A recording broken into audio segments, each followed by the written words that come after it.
Hello and welcome to the podcast for Time Spiral Draft number 1. It's been a long time since I published anything on this channel, but I just put out the new Time Spiral Draft.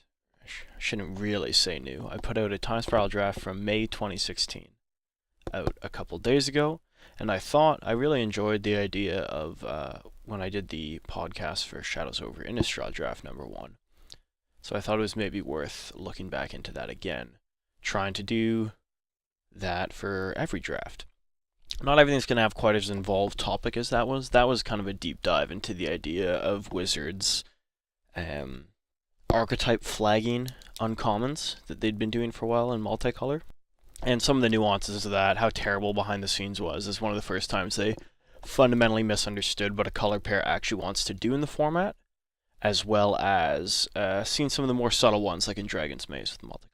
For this, it's just going to kind of be a little recap over things I noticed in the draft, as well as where I'm at. I'm finally getting around to posting. There's, double digits of drafts from 2016, primarily the spring and summer of 2016, with a few incidental ones like after there. That was the last time I really had a lot of time to play a lot of Magic online. So I'm going to finally get around to posting these. I think these are helpful because, obviously, it's like nearly 2 years from when I've recorded most of these things. 2 years, 2 year and a half. So it'd be good to check back in. Time Spiral as a set, I think, is a lot of fun. I really enjoyed playing this draft. But you can tell, this is one of the interesting things about looking back 2 years later, I must have been deliriously tired by that second match. Because, yeah, I was just misplaying all over the damn place. But that's kind of the advantage of looking back, but we can look over. There's a lot of misplays, I think. In the draft, I actually think the draft went all right. I definitely forced blue a little harder than I needed to. I think we could have had a perfectly acceptable green-red deck, but I was pretty forthcoming about being biased into wanting to play with Teferi and Limited. One interesting thing about it, though, I think when I was considering that pick between the Rift Bolt and the other things, where I ended up picking some of the other things. I didn't even consider the Greater Gargadon, really. I gave it a passing mention, but I think Greater Gargadon is actually quite strong. It might actually be better than Rift Bolt, and that was probably something that deserved a little more of my attention. In terms of the actual play, there's a bunch of goofing up. I mean, there's some, mana counting stuff, and oh god. Some of the big things, though, most of them I highlighted, I realized I fucked up in the video. One thing I didn't talk about in the video was that when my Gush morph gets sudden shocked, I can actually respond to that. I had forgotten at that time that morph does not actually use the stack, which is very interesting. Now, I'm not actually sure on when it comes to placing the ability on the stack if that gets cut off or not. I believe it doesn't, though. But in terms of turning the creature over so it would have lived the sudden shock, it was at least something to consider. It would have been bouncing some lands back to my hand, but I just completely let it die without even thinking about it, which I don't think is the proper play in that situation. Additionally, I mean, the Teferi play I just have to highlight from being absolutely stupid. I even talk about later, he could just Draining Welk the next thing. He really couldn't. Teferi's ability on your opponent's side obviously shuts down all counter magic in that. He could have bounced Teferi with his Riftwing Cloudskate, but then I simply could have replayed it on my turn. He still wouldn't have enough mana to counter it. Yeah, that might be misplay of the century for me. But that's kind of what I want to talk about as well. Is that when you make mistakes in Magic, you just got to learn from them. You can't hold them like it's... I mean, I'm not playing on the Pro Tour or anything. I'll probably never be playing on the Pro Tour. I don't even play fucking much of the game anymore, regardless. I have these little peak areas where I get into the draft format a fair bit, like you'll see with Shadows Over Innistrad, where I played a fair bit, and some other formats I enjoy, like Eternal Masters. I'll play time to time in real life. I mean, prior to this year, I think the last time I played in real life was I went to Cons pre-release, and then just recently I've been playing some Cube and some Unstable Draft and new Modern Masters, but I don't really have that much interest in drafting all the time. I just don't have the time for it, and Magic Online is a better way for me to get into the formats, I feel like, because then I can also produce content for whoever out there that actually listens to this. Now, when you mess up, you just gotta laugh. You gotta laugh. You gotta laugh. You gotta have a good time. But you can also get mad at small things, like why the fuck I was playing Pendelhaven Elder in this deck. I have no idea. Pendelhaven Elder is not a good card. You need a lot more 1/1s. You need a lot more early 1/1 providers. I could see it, like the argument I made is it blocks as a 2-3 against certain aggressive decks, that'd be good, but one, Time Spiral is a format that's not very aggressive. If it is, it's often aggressive flanking creatures as well, which obviously, like, just turns your 2-3 blocker into a piece of shit. What's interesting is that I had that Spinneret Sliver that I could have brought in both times as a substitute. I did bring in the cancel for Cozy's Trickster. I think that's a pretty fair move. The double blue is a little rough, but that was a sideboarding that I think was largely a good idea against the decks we face. The Spinneret Sliver, especially against the second deck where we were seeing a lot of problems with flyers, is obviously a much better choice. Just as a 2-2 for 2, it's already probably immediately a better option than Pendelhaven Elder. But the fact that it's a reach creature that you can double block with, if it's not big enough to take down their flyers, is really good. I mean, in some cases it might just be big enough to kill a flyer, right? Like Crocrolic Transmuter. But say I have my Penumbra Spider and a Spinneret Sliver, that's a really good double block on Errant Ephemeron. They either get to kill a 2-2 or kill a 2-4 and you just get another 2-4. No one's going to want to make that attack. That effectively stops one of the most dangerous threats at common in the format, and one of the most dangerous threats for our deck. We had a big problem with high toughness flyers because our removal was all in burn. We had some other options, like there was the Dirkwood Elder, I believe, that could have stopped flyers on the attack by fighting them, at least trading 1-for-1, even if it's expensive. That was an option. That's something we could have Mystical Teachings for if I actually landed the Teferi, but oh well. Let's get past that. Let's just talk a little bit more briefly about the format itself. I really, really like Time Spiral. It was one of the early sets. I think I mentioned it in the video that I had started playing. My first deck was from Onslaught Block, but I believe I started playing actually in the summer when 8th edition was out. I had the Morph Madness deck, and then I had that 8th edition deck with Fighting Drake on the cover, and I played a lot through Mirrodin, Kamigawa, Ravnica, Time Spiral, and a little bit into Lorwyn. And then I took my first big break from the game.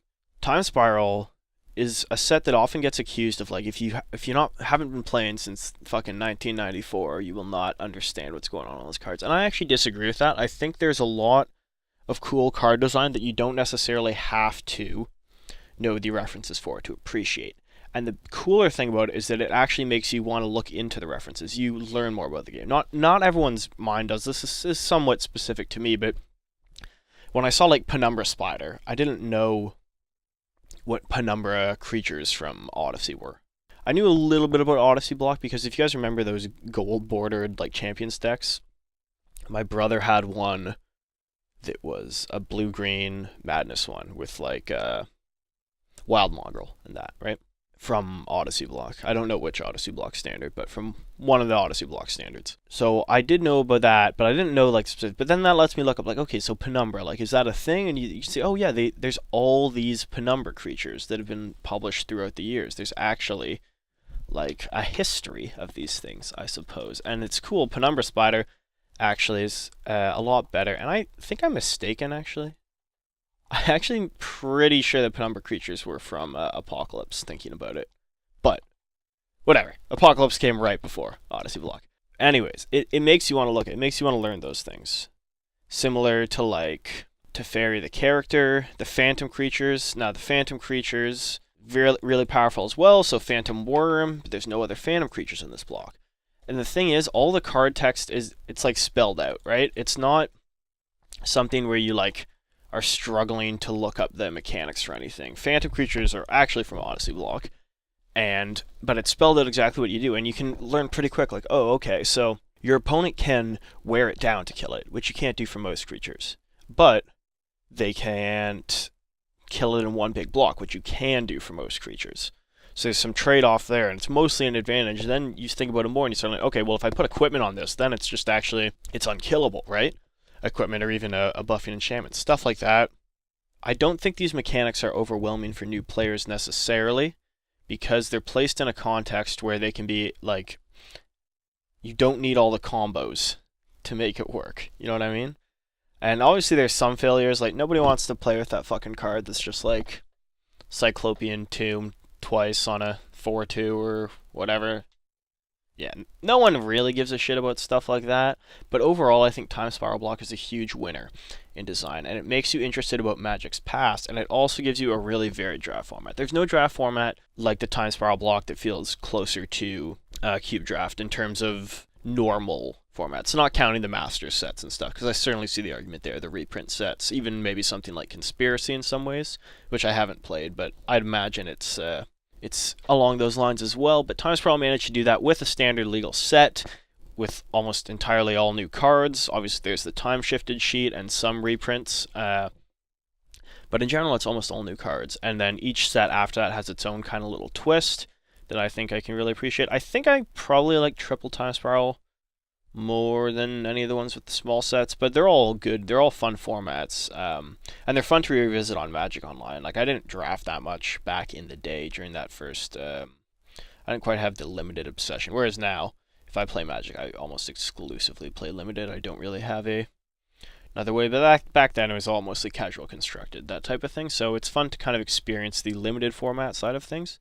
And you can see me, this may be my favorite set of all time. During this draft, I'm still reading a ton of the cards. One, because at that point I had just gotten back into the game, so I need to jog my memory. But also the set was a long time ago, and I played with what I played with back then mostly. So if something wasn't in my deck, maybe I'm not that familiar with it.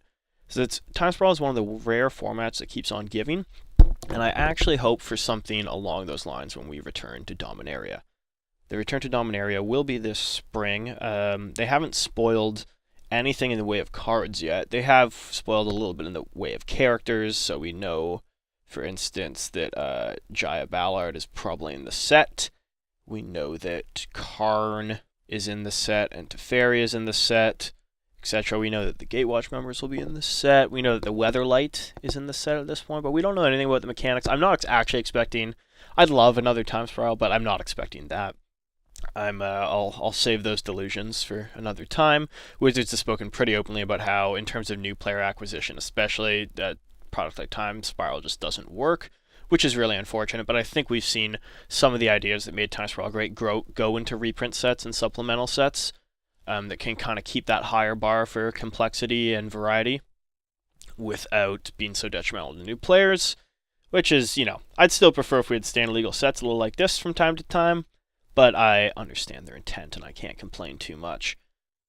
But I hope Dominaria does succeed on the kind of nostalgia and reference factor in a way that Time Spiral does. So in Time Spiral, most of the cards are immediately appreciable on levels of mechanics, flavor, whatever, all your normal Magic card things. But then they also have that second layer. And all I'm saying is that for Dominaria, I really hope we get some of that second layer, and we get some of that great draft format. And those are the two things I think that really, really make a set for me, and I can never complain about. So, to conclude, new drafts coming fairly often now. Hopefully every few days I'll finish editing one and putting it up. New podcasts coming a day or two after that, hopefully. I like putting it up and having a little time to reflect before I record these. And we got a lot of drafts to burn through, including some great ones. Stuff like drafting Eternal Masters was a ton of fun. Time Spiral, I had a ton of fun drafting. This was unfortunately the only triple Time Spiral block I recorded that I drafted, and it didn't go that great. I'm sure you'll know if you've watched it. But once again, I can't really complain. I had so much fun, and I'm just going to hope to share that fun with whoever's out there watching this. So I'll see you guys next time.